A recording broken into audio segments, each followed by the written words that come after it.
This is a small tutorial on how to get your Corsair K95 Platinum keys, which are these right here, to look like this. Give them a full body glow versus just leave the top.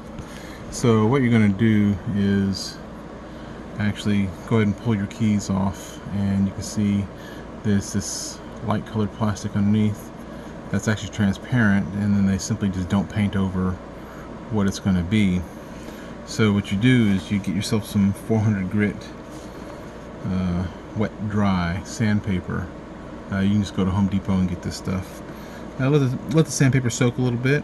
When you get the sandpaper fresh, it's going to sand really easy, so you don't do as many strokes as I do here, but you'll see the difference after just a couple goes.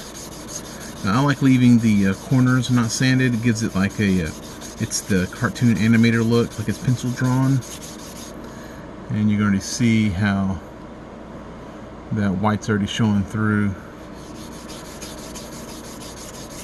But again, with fresh sandpaper, it's going to be extremely fast. And there you go. And you'll see whenever this thing is put on there, that's how they light up. And here's your key on there and glowing like the rest of them. But that's pretty much how you would mod out your keys. You can sand all the way around it to make all of it transparent all the way around if you want. But pretty much do what you want.